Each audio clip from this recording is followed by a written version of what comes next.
Time is very precious to me. I don't know how much I have left, and I have some things that I would like to say. Hopefully, at the end, I'll have something that will be important to other people too. But I can't help it. Now when I'm fighting cancer, everybody knows that. And people ask me all the time about how you go through your life and how's your day. And nothing has changed for me. As Dick said, I'm a very emotional, passionate man. I can't help it. That's being the son of Rocco and Angelina Valvano. That just comes with the territory, right? We hug, we kiss, we love. And when people say to me, how do you get through life or each day, it's the same thing. To me, there are three things we all should do every day. If we do this every day of our life, you're going to have, what a wonderful, number one is laugh.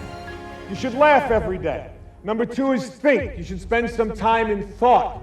And number three is you should have your emotions moved to tears. Could be happiness or joy. But think about it. If you laugh, you think, and you cry, that's a full day. That's a heck of a day. You do that 7 days a week, you're going to have something special. And so, I can't help. I rode on the plane up today with Mike Krzyzewski, my good friend and a wonderful coach. What people don't realize, he's a 10 times better person than he is a great coach. He's meant a lot to me in these last 5 or 6 months of my battle. But when I look at Mike, I think we competed against each other as players. I coached against him for 15 years, and I always have to think about what's important in life is to think to me of three things: where you started, where you are, and where you're going to be. Those are the three things that I try and do every day. And you know, when I think about getting up and giving a speech, I can't help it. I have to remember the first speech I ever gave. I was coaching at Rutgers University. That was my first job. That's wonderful. And I was the freshman coach. That's when freshmen played on freshman team. And I learned up about my first job. I see Lou Holtz, Coach Holtz here. What was it like the first job you had, right? The very first time you stood in the locker room to give a pep talk. That's a special place, the locker room, for a coach to give a talk. So my idol as a coach was Vince Lombardi. And I read this book called Commitment to Excellence by Vince Lombardi. And in the book, Lombardi talked about the first time he spoke before his Green Bay Packer team in a locker room. They were perennial losers. And I'm reading this, and Lombardi said he was thinking, should it be a long talk, a short talk? But he wanted to be emotional. He said, be brief. And this is what he did. Normally you get in a locker room, 25 minutes, a half hour before the team takes the field. You do your little X and O's, and then you give the great Newt Rockne talk. We all do. Speech number 84. You pull them right out. You get ready. Get your squad ready. This is the first one I ever gave. And I read this thing, Lombardi, what he said was, he didn't go in. He waited. His team was wondering, where is he? Where is this great coach? He's not there. 10 minutes. He's still not there. 3 minutes before they have to take the field, Lombardi comes in, bangs the door open, and I think you all remember what great presence he had, right? Great presence. And he walked in, and he just walked back and forth like this, just staring at the players.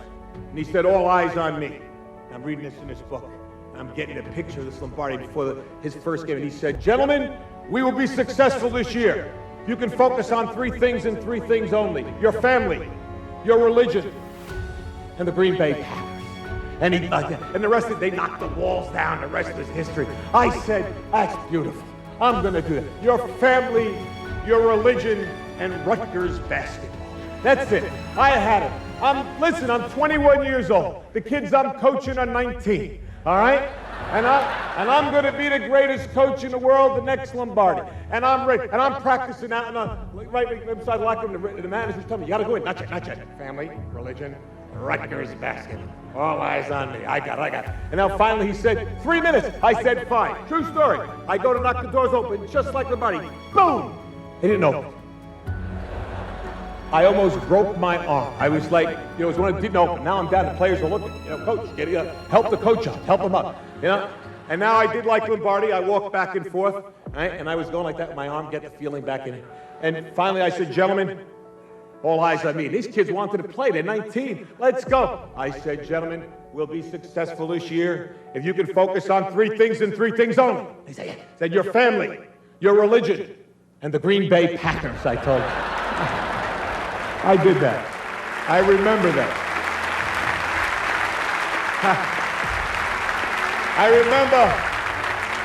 I remember where I came from. It's so important to know where you are. And I know where I am right now. How do you go from where you are to where you want to be? And I think you have to have an enthusiasm for life.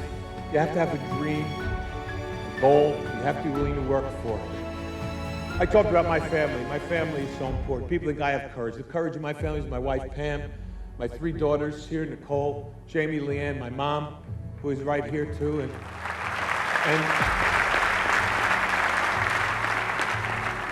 that screen is flashing up there 30 seconds like I care about that screen right now, huh? I got tumors all over my body. I'm worried about some guy in the back going 30 seconds, huh? You got a lot. Hey, phenomenal, buddy. You got a lot.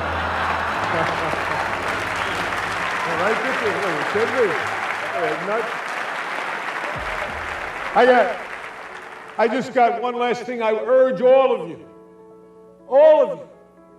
to enjoy your life, the precious moments you have, to spend each day with some laughter and some thought, to get your emotions going, to be enthusiastic every day. And Ralph Waldo Emerson said, nothing great can be accomplished without enthusiasm. To keep your dreams alive in spite of problems, whatever you have, the ability to be able to work hard for your dreams to come true, become a reality. Now I look at where I am now, and I know what I want to do. What I would like to be able to do is to spend whatever time I have left and to give maybe some hope to others. My Arthur Ashe Foundation is a wonderful thing. And AIDS, the amount of money pouring in for AIDS is not enough, but it is significant.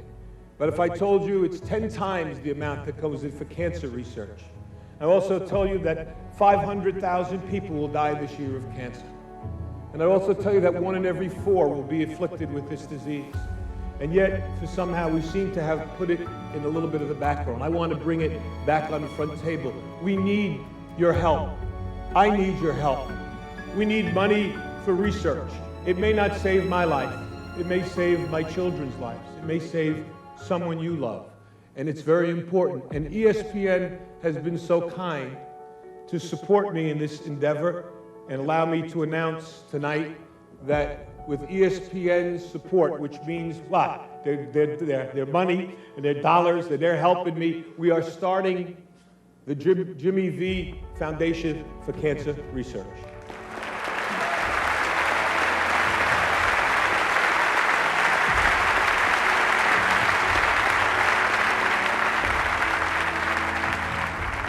And its motto is, don't give up, don't ever give up. And that's what I'm going to try to do. Every minute that I have left, I will thank God for the day, for the moment I have. And if you see me, smile and maybe give me a hug. That's important to me too.